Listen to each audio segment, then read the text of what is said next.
N'hésitez pas à liker la vidéo si elle vous plaît et si vous êtes nouveau sur la chaîne, n'oubliez pas de vous abonner et d'activer la notification pour ne rater aucune de nos prochaines vidéos. On commence.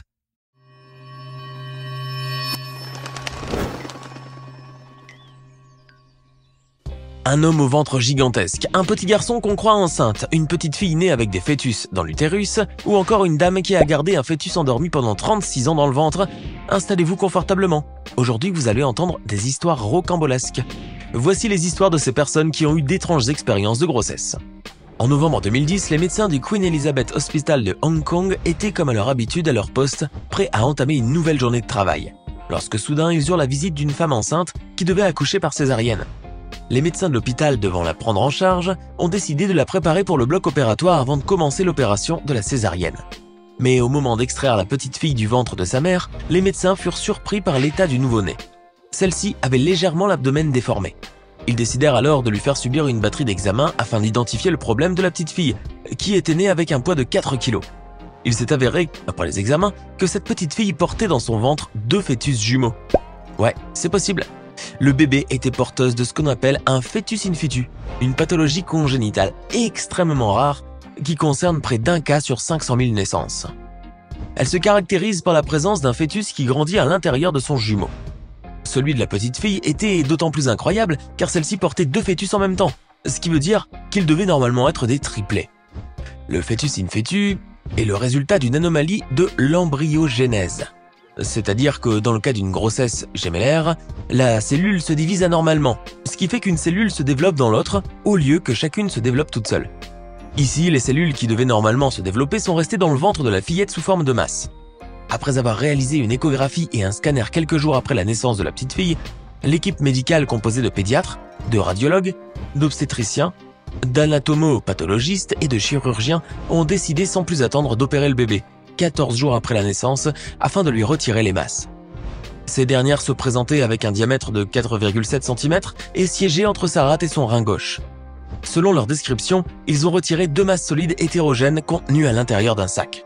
Chaque masse possédait un cordon ombilical relié à ce qui s'apparentait à un placenta et chacune possédait une colonne vertébrale ossifiée, une cage thoracique avec des os et des cartilages, mais il n'y avait en revanche pas de cœur, ce qui prouve que les grossesses se sont interrompues très tôt.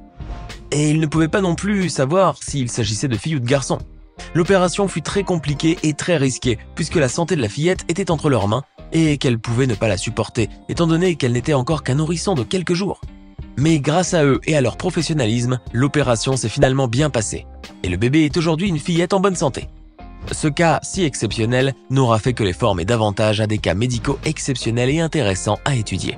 Warren Higgs était un Britannique de 35 ans résidant à Windsor, à l'est de Londres au Royaume-Uni. L'homme vivait comme tout citoyen normal. Il avait pour passion le sport et plus particulièrement les compétitions sportives.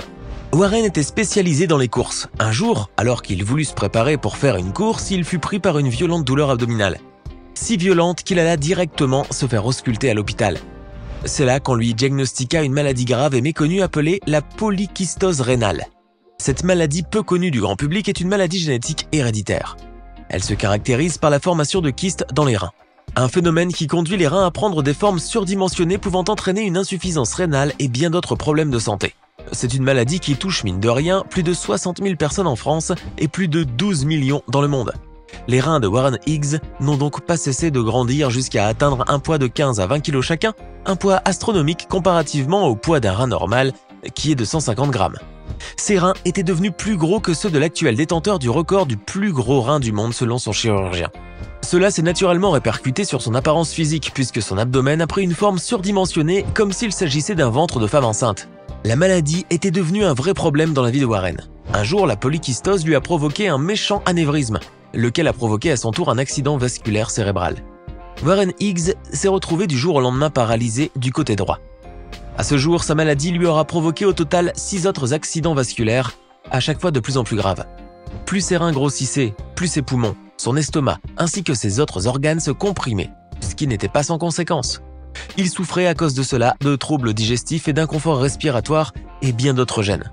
Arrivé à un stade, le pauvre Warren ne pouvait tout simplement plus bouger. Il y a quelques jours, le pauvre Warren a subi une opération chirurgicale durant laquelle il s'est fait retirer ses reins malades. Le papa de 54 ans aujourd'hui a lancé récemment une cagnotte en ligne afin qu'on lui vienne en aide. N'ayant exercé aucun métier depuis toutes ces années, Warren se trouve, en plus de tout cela, dans une situation très précaire, d'autant plus qu'il devra subir des traitements de dialyse à vie afin que les machines puissent remplacer la fonction de ses reins.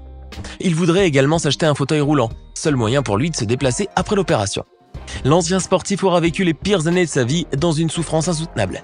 Mais dès qu'il se remettra de son opération, Warren Higgs souhaite faire don de l'un de ses reins à la recherche médicale et de ramener l'autre chez lui et de le mettre dans un bocal en verre, souvenir de plusieurs années de souffrance. L'homme ne perd pas espoir en la vie et pense un jour recouvrer la santé et refouler à nouveau les pistes de course. C'était l'histoire de Warren Higgs, un sportif qui était en pleine santé, qui s'est retrouvé du jour au lendemain paralysé à cause d'une maladie héréditaire. Comme quoi, on n'est jamais à l'abri de quoi que ce soit. En Inde, une jeune femme de 24 ans est tombée enceinte. Un événement heureux pour cette femme originaire d'une région rurale dans un quartier pauvre au centre du pays. Mais un matin, en voulant se lever de son lit, la jeune femme ressentit une violente douleur au niveau de son bas-ventre. Elle se rendit alors à l'hôpital afin de vérifier si son bébé allait bien. Il s'est avéré, après échographie, que la grossesse était extra-utérine. C'est-à-dire que le fœtus s'était développé en dehors de son utérus et que son développement allait être impossible. La grossesse était donc vouée à l'échec. Terrifiée à l'idée qu'on lui retire le bébé, la jeune femme demanda à ses médecins de lui prescrire des médicaments afin que la grossesse s'interrompe naturellement et que le bébé descende tout seul, sans devoir subir d'opération. La jeune femme est ensuite repartie chez elle, son bébé n'était jamais venu au monde et la douleur avait fini par s'atténuer au fil du temps. Mais voilà que 36 ans plus tard, la femme s'est mise à se plaindre de nouveau de trop fortes douleurs au niveau de son utérus. Elle pensa qu'il était impossible pour elle de tomber enceinte puisqu'elle était trop âgée. Elle se présenta alors à l'hôpital de Nagpur, où les médecins lui ont fait subir des radios. Le chef du service de chirurgie de NKP Self Institute of Medical Science de Nagpur a confié qu'ils avaient détecté une bosse dans le bas de l'abdomen. Ils avaient dans un premier temps craint un cancer, avant de découvrir sur les scanners la présence d'une masse calcifiée. Il s'agissait en fait d'un squelette mature encapsulé dans un sac calcifié.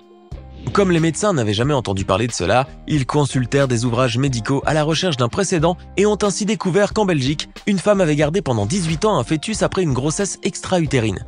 Il s'est donc avéré que pendant tout ce temps, le bébé de l'Indienne n'avait jamais disparu et que le fœtus était toujours dans son ventre, comme il y a 36 ans. La femme de 60 ans a donc fini par subir ce qu'elle redoutait tellement. Elle s'est finalement fait opérer par l'équipe médicale de Nagpur qui a retiré le squelette du fœtus de son corps. Celui-ci se trouvait coincé entre son utérus, son intestin et sa vessie, d'où les violentes douleurs qu'il apprenait. Le cas de cette femme est la plus longue grossesse extra-utérine jamais connue de l'histoire. Cet événement l'a bien sûr beaucoup troublée, mais la femme se sent aujourd'hui bien, et surtout, soulagée d'un poids. Florence Mukakabera est une femme rwandaise qui vivait avec son fils Thomas, dans une modeste maison dans un village au Rwanda. Elle était agricultrice et s'occupait de son fils qui allait comme tous les autres enfants de son âge à l'école. Un jour, Florence Mukakabera remarqua que son fils de 15 ans n'était plus dans un état normal. Celui-ci commençait à enfler du ventre et des membres. En effet, sa tête, ses jambes et ses organes génitaux se sont tous mis à enfler de manière anormale, à tel point que Thomas était très souvent alité, puisqu'il était incapable de bouger. Sa vie se transforma du jour au lendemain en un vrai cauchemar, et cela s'est aggravé lorsque son mari est décédé au moment où elle avait le plus besoin de lui. Elle n'était qu'agricultrice et n'avait donc pas les moyens de gérer toute seule la maladie de Thomas, qui allait certainement lui demander beaucoup de frais. Voyant son fils souffrir énormément, Florence décida un jour de l'emmener chez un médecin traditionnel, faute de moyens. Cette tentative s'est malheureusement avérée vaine. Il fallait faire passer un scanner à Thomas pour que les médecins puissent identifier la maladie dont il souffrait. Comme elle n'avait pas d'argent, la mère décida de laisser son fils à la maison et plus le temps passait, plus son ventre enflait. À tel point que le pauvre garçon a dû quitter son école en plein milieu de l'année. La première raison est que Thomas était très souvent malade. Il ne pouvait donc pas suivre les cours assidûment. Et la seconde est qu'il était souvent sujet à des moqueries. En effet, Thomas se faisait humilier par ses camarades qui le comparaient à une créature bizarre et qui disaient qu'il portait un enfant dans son ventre, malgré le fait qu'il soit un garçon. Voyant son fils dans cet état, Florence décida de vendre la maison dans laquelle il vivait et déménagea à la ferme de l'oncle de Thomas pour y vivre, et pour que Thomas puisse bénéficier d'un traitement. Elle l'emmena donc à Kibagabaga, un quartier de Kigali au Rwanda où il s'est fait soigner pendant quelques temps, mais cela s'est avéré inutile. En effet, quelques temps après, Florence a totalement manqué d'argent puisqu'elle avait tout dilapidé et a été obligée d'interrompre les soins. Pensant qu'il pouvait également s'agir de sorcellerie, Florence emmena son fils chez un sorcier qui lui a pris le peu d'argent qui lui restait sans aucun résultat. Un jour, Thomas a eu des détresses respiratoires qui l'ont mené à l'hôpital. Une fois arrivés, ils décidèrent de le transporter dans un hôpital plus grand, là où on arriva enfin à donner un nom à sa maladie. En effet, les médecins pensaient qu'il pouvait s'agir d'acite, un trouble qui se manifeste en une accumulation de liquide dans la cavité abdominale due à une maladie hépatique grave. Florence consentit alors à faire subir à son fils une opération chirurgicale durant laquelle les médecins ont pompé des litres de liquide du ventre de Thomas. Mais cette solution n'était pas efficace ni irréversible, puisque le ventre de Thomas continuait à se remplir avec le temps, ce qui le conduisait à subir de nouvelles opérations de pompage. Aujourd'hui, la maman est terriblement désespérée, car elle craint de perdre l'unique fils qui lui reste.